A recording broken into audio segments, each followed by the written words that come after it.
Bien amigos, buenas tardes, ¿cómo dicen que les va? No le voy a decir que hace frío porque usted ya lo sabe que hace frío. Bastante. Y hay una ventolera. Bueno, así quedé yo con el pelo, ¿no? Así quedé con el pelo. Hoy de mañana nos tocó hacer unos chequeos por allá en el italiano. Había una ventolera que le volaba la bata. Salado ese Boulevard Artigas. Salado. Bueno, lo prometido es deuda. Hace días que veníamos conversando con ustedes sobre el tema desaparecido. Nosotros tenemos a un vecino nuestro aquí, Antonio Marpaita,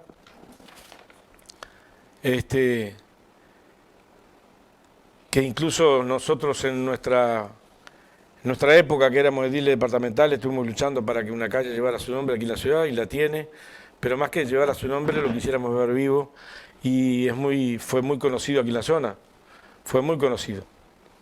Lo es aún más, pero lo es en una foto, y por eso queríamos hablar con Mateo Magnone, Magnone o Magnone, ahora le vamos a preguntar cómo se pronuncia bien. Y bueno, las gracias por estar acá en Andares Radio TV, gracias por aceptar la propuesta, Mateo. Gracias a ti. Mañone, Mañone, bien Mag- italiano. Ma- Magnone, Mañone, bien. Mañone, viste que la GN Magnone, es una ñ. Magnone, ya está, Mañone. me queda, no me olvido más. Mateo, cuéntanos a ver Diga. en qué andas con esto de estos cortos que están pasando, una serie de cortos que están pasando en TV Ciudad. Pero, ¿quién eres tú? ¿De dónde vienes? ¿Qué edad tienes? ¿Por qué estás en la producción de estos materiales? Bueno, yo tengo 36 años. eh, Vengo de una familia donde la música siempre ha estado muy presente, por pasión y por labores también. Y trabajo en la investigación y trabajo en el periodismo habitualmente. Desde la investigación hoy en día muy apegado a todo lo vinculado a los diferentes usos de la memoria sobre el pasado reciente en Uruguay y en América Latina. Estudio archivología también, Archivología. ¿qué es? Y bueno, mi tía abuela fue Luz Ibarburu, fundadora de Madres y Familiares de Detenidos Desaparecidos, madre de Andrés Recaño, que aún está vivo, por suerte, y de Juan Pablo Recaño, desaparecido en octubre del 76 en Buenos Aires. Entonces, Juan Pablo, desaparecido, primo de mi padre. Entonces, la peripecia de la desaparición por cuestiones políticas ha estado en mi familia presente desde mucho tiempo, y es un interés que a mí siempre me ha despertado por esa historia, pero también por otras y por otros motivos culturales también y de otra índole. Y bueno, hoy en día estoy trabajando en el municipio B, aquí en Montevideo, coordinando un proyecto que se llama ALBA, Audioguía de la Memoria, que también tiene que ver con estas historias. Repetime Eh, por favor la sigla, la anoté, pero el significado de ALBA. en realidad no es una sigla, es la palabra ALBA, Ah, en sus diferentes sentidos, en el sentido de la salida del sol, la primera luz de la mañana, y aparte es una suerte de homenaje a Alba González, que es también madre de un desaparecido, y es la única madre de desaparecido que está viva, que habita el municipio B. Entonces nos gustó el guiño de la palabra Alba con su nombre para identificar este proyecto. A bien. su ¿Por qué vez, sal? Bien, dale.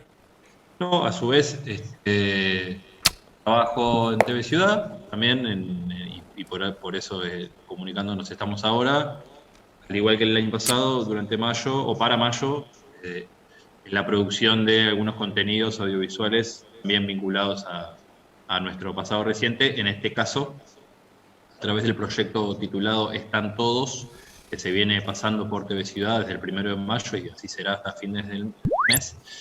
Son historias, microbiografías en formato de esquela, con fotos nuevas aparte de los 197 desaparecidos.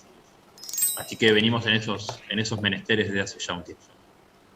¿En qué consisten los cortos que has diseñado, que han diseñado para TV Ciudad en ese trabajo? ¿Qué es lo Bueno, que, qué es lo que se ¿Qué es lo que manifiestan allí de diferente de lo comúnmente que se hace, que es esto que, si me ves por ahí, que Sí, sí, mostrar sí, las sí. fotos? Ahí está, sí, hay que mostrar la foto nada más. ¿Qué es lo diferente? Ahí anda Paita. Acá es Antonio Marpaita. Sí, señor. Por ejemplo, y te puedo contar algunas cosas de Paita que a partir de este trabajo también se fueron conociendo, por lo menos socialmente, a través de este trabajo con el acercamiento que permiten los medios de comunicación. La idea es que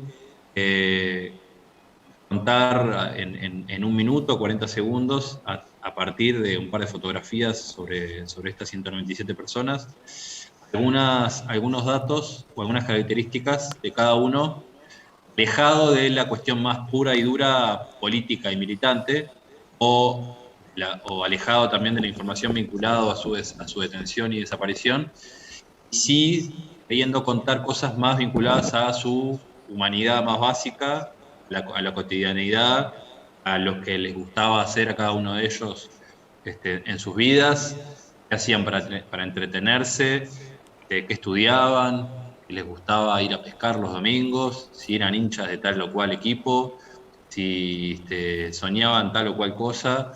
La intención es contar un poco ese tipo de informaciones que habitualmente quedan por fuera de las narraciones habituales vinculadas a los desaparecidos. Por lo general sabemos que militaron en tal partido, desaparecieron en tal momento, estuvieron detenidos en tales centros de detención, pero poco sabemos más sobre el detrás, sobre cómo fueron sus cortas vidas. Entonces la idea de este proyecto es, por lo menos, contar algunos detalles en ese sentido, y ahí hemos encontrado un montón de cosas súper interesantes. ¿Cómo hacer esas cosas súper interesantes en tan solo 40 segundos o un minuto? Porque es Y bueno, acercar algo en la lejanía de alguien que ya no está, pero que lo haces mucho más cerca desde ese punto de vista, sí, más personal, más hoy, pero ¿cómo sintetizar en un minuto? difícil. Ahí hay que elegir las palabras justas. Las fotografías obviamente siempre acercan, la fotografía es un ejercicio de comunicación muy directo. Eh, pero tratamos de elegir algunas características particulares que, bueno, mostraran un poquito de esas personas y sobre todo que le dieran al espectador las ganas de enterarse luego de un poco más. O sea, abrir como esa ventana para que después la gente, si está interesada en continuar profundizando sobre esas historias, la pueda hacer también. Pero sí, por supuesto. Al ser tantas personas, estamos hablando de casi 200 personas, 200 historias, es difícil profundizar mucho más que eso, por lo menos en este proyecto. Ojalá que lo podamos hacer en otros. Por ejemplo, como una Elan Premier, al que no lo vio, por ejemplo Néstor, que todavía no lo vio, Mm. ¿cuáles son algunas dos o tres cosas que resaltan en esos 40 o un minuto sobre Paita? Por nombrar uno porque está acá en la mesa. Mirá, ¿Sí te fue acordás? panadero, Ah, fue obrero de la construcción, disfrutaba mucho de cocinar, le gustaba mucho el fútbol. Eh, bueno, tenía 3 hijas. Eh, tenía buen gusto musical, dicen, lo conocen, lo recuerdan. Y después, bueno, alguna peripecia posterior a su muerte es que tuvo 5 nietos, pero que no llegó a conocer. Pero bueno, con ese tipo de informaciones son las que están presentes. Estamos hablando de que nos hemos enterado que algunos, no sé, pienso rápido, Carlos Federico Cabezudo Pérez, que fue un desaparecido de Mercedes, era ajedrecista, fue campeón juvenil de ajedrez y fue sudamericano y representó a Uruguay en un mundial de ajedrez en Israel. Eh, Estamos hablando de que después hay historias que son familiares, que no involucran solamente a una persona, sino a varios. Estamos hablando de que la familia Severo Barreto en Bella Unión tuvo de 6 hermanos, 3 están desaparecidos. Y además la compañera de uno y el compañero de otra. Y ellos hijos de la caña de azúcar. Estamos hablando de que la música o la fotografía atravesó a muchos en los intereses. Muchos estudiaban piano o estudiaron piano. Miguel Mato le tocaba Palabras para Julia a su hija antes de dormirse. Eh, Algunos eran Fernando Miranda, que fueron uno de los de quienes aparecieron los restos en estos últimos 15 años. Era muy hincha de Nacional, por ejemplo, iba a Nacional todos los fines de semana. La pasión por el fútbol también aparece bastante en algunos. León Duarte jugaba al fútbol, trabajaba en la FUNSA y jugaba en los campeonatos de fútbol de la FUNSA, que eran muy famosos en su época, parece. Bleyer, por Eh, ejemplo, que es columnista en este programa, Gerardo, es su papá. bueno, mi padre, yo alguna vez he escrito, en otro trabajo he escrito sobre Eduardo, incluso he hablado con Gerardo al respecto. Bleyer Eduardo tocaba el violín de niño. Y una cosa muy interesante, eso lo puedo contar, que no está narrado en este trabajo, pero lo cuento porque creo que es interesante. Cuando aparecen los restos de Bleyer Eduardo, el equipo de antropólogos encontró en el estudio que se estaba haciendo de los restos algunos marcajes de los huesos que eran bastante particulares y que daban la información de que tenía un movimiento anormal y repetitivo, a partir de la información que da de los huesos, ¿no? Una cosa que se llama marcas algo referido a los músculos y al esqueleto, como musculoesqueléticas, algo así, en términos antropológicos. Y la señal que daba el cuerpo de Bleyer era que tenía una marca en la clavícula, una marca en la mano izquierda, un movimiento de la columna de determinada forma. Claro, lo que había sucedido era que cuando él era niño tocaba el violín, entonces se ponía, a ver si salgo en la cámara ahí, se ponía este movimiento, digamos, el apoyar la pera contra el violín, el levantar el brazo, le generó, de tanto hacerlo, unas marcas en los huesos, que después quedaron y se visibilizan en el estudio que hizo el equipo de antropología. Renzi. Dreyer era, además de tocar el violín, era un tipo muy lector de arte. Estuvo en Rusia, estuvo en Europa y se encandiló con el techo de la Capilla Sixtina. Era hincha de Nacional también. Y era un tipo muy familiar. Pero bueno, Eduardo lo puede. Gerardo puede contar bastante más sobre él. Pero esas son algunas cosas que No le pregunté nunca, es un columnista nuestro de hace un buen tiempo, sí, sí, así lo sé. un tiempo que está saliendo y a Preguntarle lo del veces violín, te lo hay va a contar. cosas como Mm. mi papá en mi caso era un peón rural y peón de los frigoríficos y le tocó caer, pero tuvo muy poco tiempo. De cualquier manera nos dolió mucho, 6, 7, 8 meses. Sí. Y a veces hay cosas que no pregunto. Mejor. Y creo que este método o esta manera que Mm. encontraste tú o un equipo que haya trabajando es una cosa muy... Me gustaría poder haber visto algún video que no vi. Sé que están en TV Ciudad y son propios de TV Ciudad. Mm. Haremos las conexiones para poder mostrarlo porque en lo personal a mí me hace que me va a llegar mucho más estas cosas que estás comentando más que otras. Bueno, es un poco la idea. Los videos salen todos los días, salen 6 videos por día en el canal y después en las redes, y aparte se se están subiendo al canal de YouTube de TV Ciudad, ahí quedan todos cargados. Ah, Este, bueno. y, y sí, por supuesto que la idea también es acercar en otra dimensión a la gente, porque también a ver, estamos hablando de 197 historias y ahí la diversidad es gigante en cuanto a tipo de historia.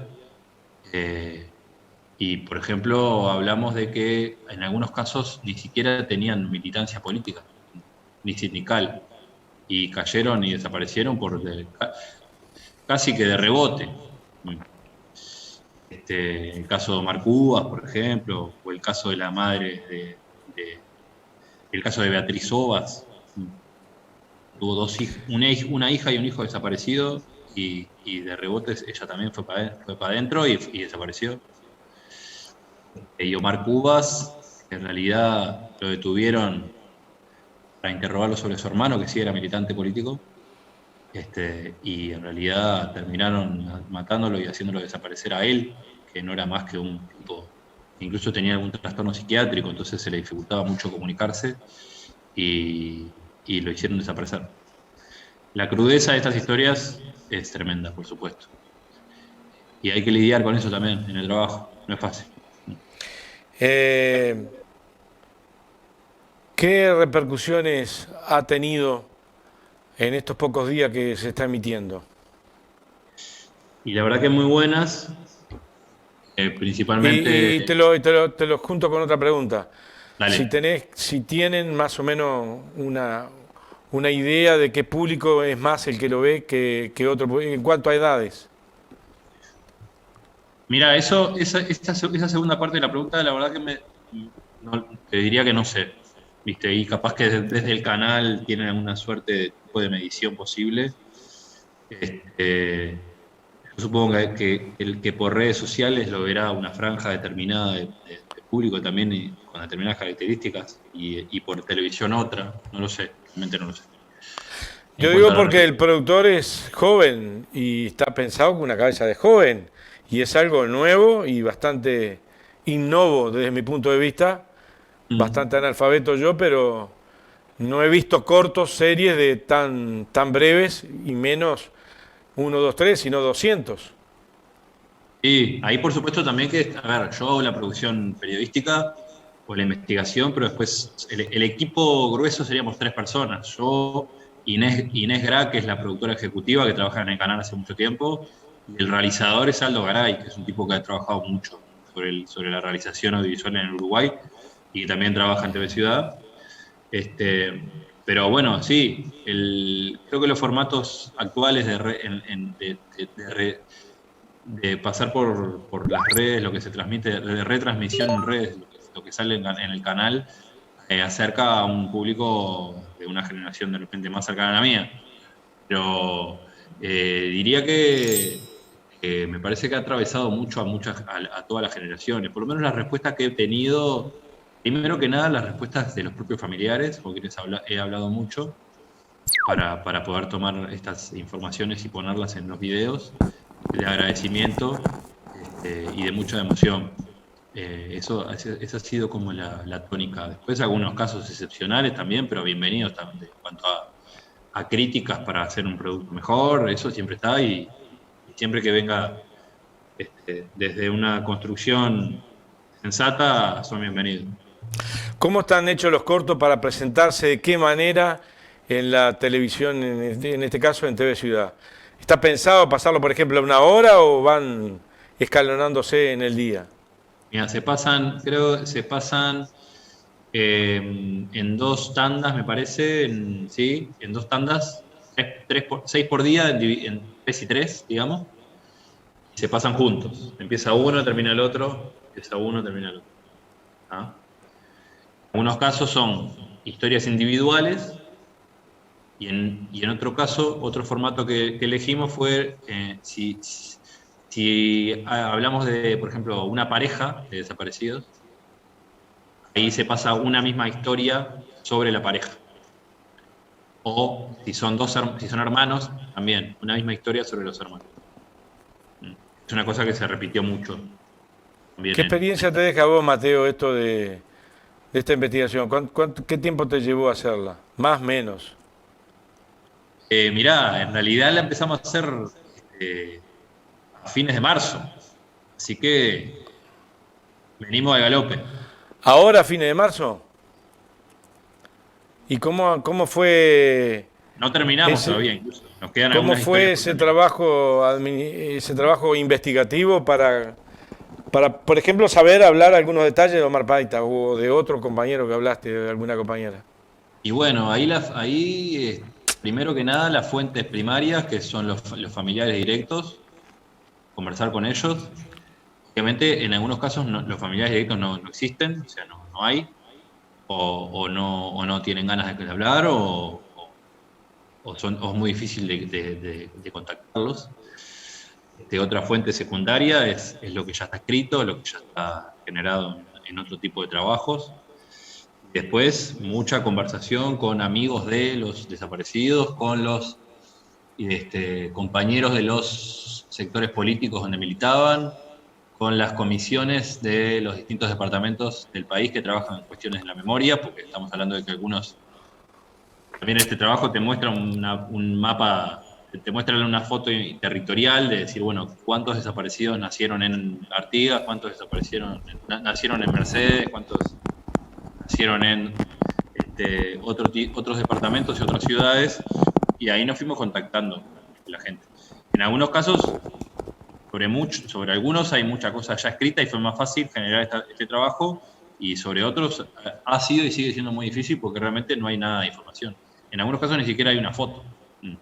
Entonces tuvimos que ingeniárnosla para bueno, recrear un poco las historias, siempre, por supuesto, desde la sinceridad, no hemos inventado nada.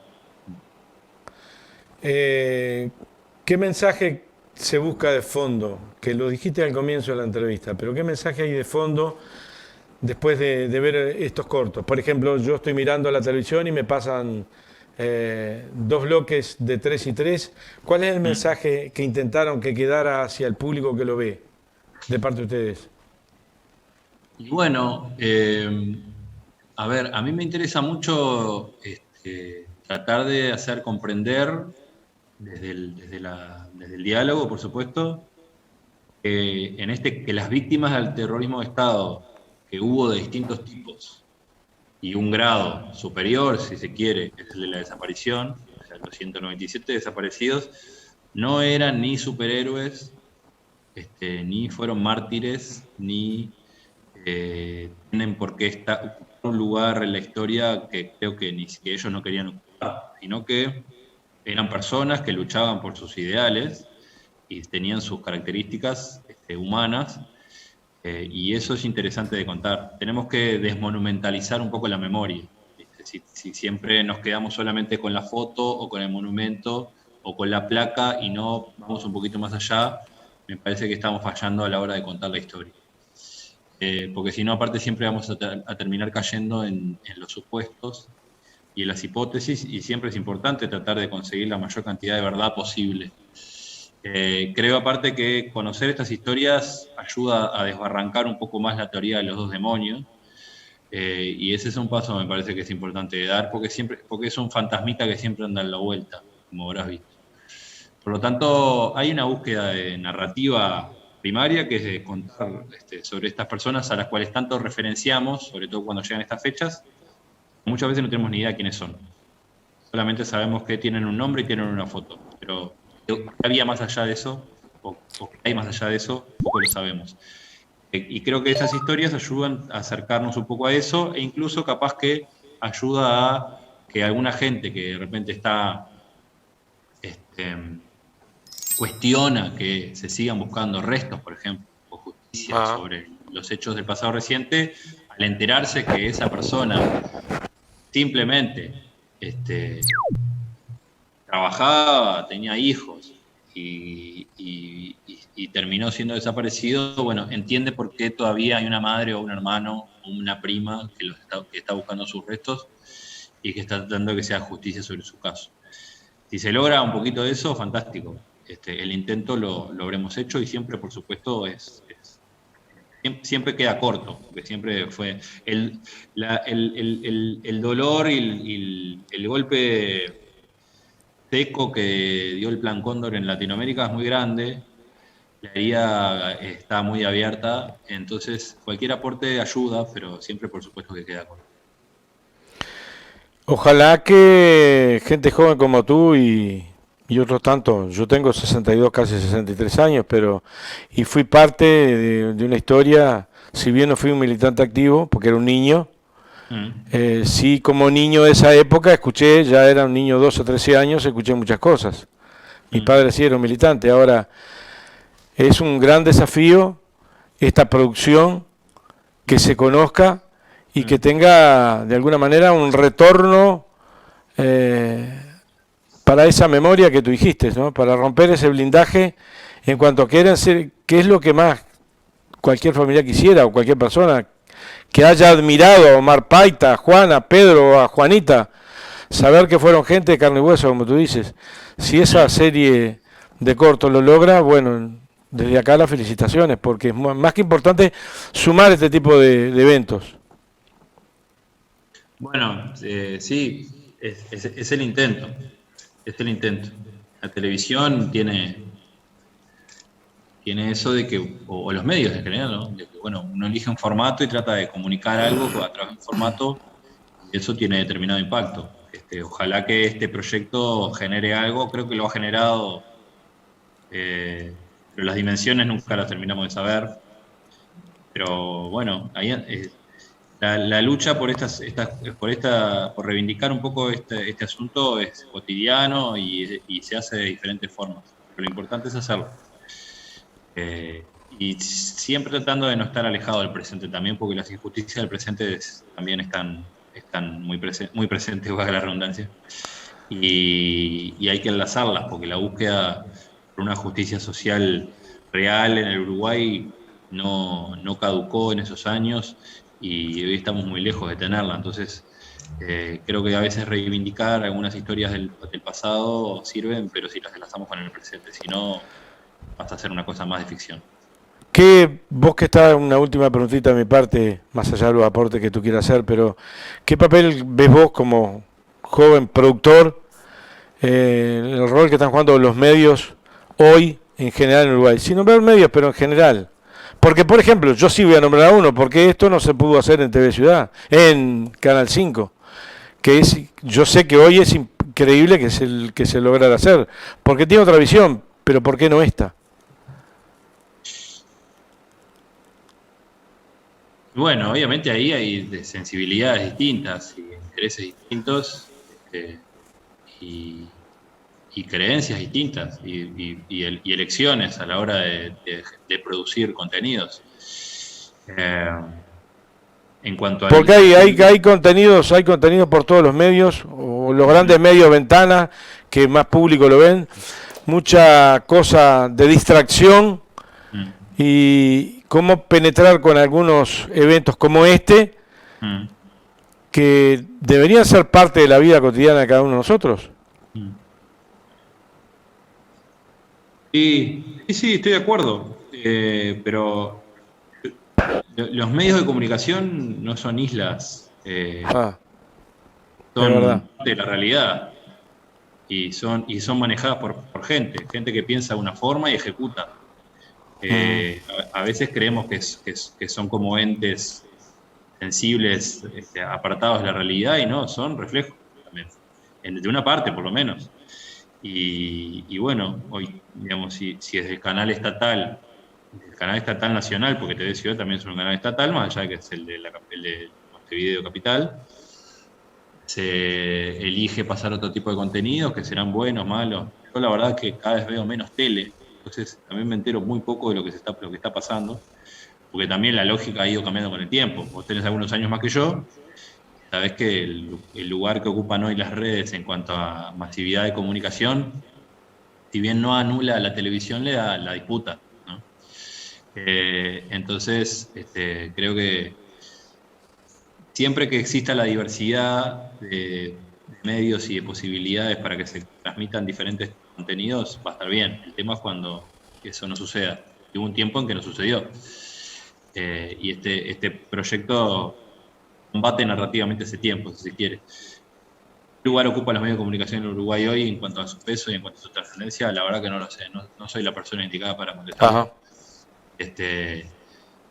Pero trato de que, bueno, o me preocupa que mucha gente no tenga voz, entonces trato de que la tenga a mi alcance. Cuando trabajé en los medios traté de hacerlo, y ahora que no trabajo directamente en los medios, o con menor medida, también. Creo que esa es un poco la cuestión. Tratar de que las voces, que muchas veces las voces van apegadas a las decisiones generales, no las tengan unos pocos, sino que sea un poco más repartida la cosa. Mateo, acá hay un lugar, un espacio para usar cuando ustedes quieran. ¿Cómo no? está abierto, pero de corazón lo digo, no nos importa, no nos importa las tendencias políticas, nos interesa que la gente se acerque a la verdad y al pienso. En eso estamos todos los días acá, 2 horas por día. Vos hiciste una apreciación recién que no la quiero dejar pasar. A los 63 años que voy a cumplir, me he convertido en un youtuber. Cosa que yo no sabía ni lo que era. Y cuando discuto con algunos de mis hijos que tienen cerca de tu edad, hablamos de los minutos que tenía que salir. Si era 1 minuto, 2 minutos, 3 minutos para que la gente resolviera. Hoy estamos 2 horas diarias y la gente ve este producto. Y lo ve porque va apuntando, no es partidario, sí es político, pero no partidario. Y tiene que ver con la lógica de que la gente pueda ver cosas que en otro lugar no lo ve. Y vos has sido un pilar importante y tu producción para que se pueda ver en este programa. Yo te agradezco enormemente y quedamos realmente a las órdenes. Bueno, te agradezco este rato. Siempre es bueno dialogar. Así que un saludo a la gente por allá, a la Barra de las Piedras. Y supongo que en Las Piedras habrá también marcha el viernes. Se juntará la gente también a manifestar desde el recuerdo y en cada lugar del país, porque también es algo importante a decir. Y este proyecto ha ayudado también a visibilizarlo, que la memoria en el Uruguay por verdad, justicia y nunca más no es un ejercicio montevideano, sino que es de todo el país. Los orígenes de los 197 desaparecidos son muy diversos. Y aparte hoy en día hay comisiones trabajando en muchos departamentos sobre estos temas, y la marcha del silencio se desarrolla en casi todos los departamentos del Uruguay, no solamente en 18 de julio y en Montevideo. Así que es importante eso también que quede destacado. Gracias, Mateo. Un abrazo. Un abrazo. Te vas a asombrar a la gente que ve Extra Ciudad de las Piedras, que ve el programa. Ya va a ver el programa. Un abrazo. Bueno, cuídese, chao. Chau, chau, chau. Amigos, vamos a una pequeña tanda y ya volvemos. Estamos en Andares, en vivo y en directo para el país y el mundo.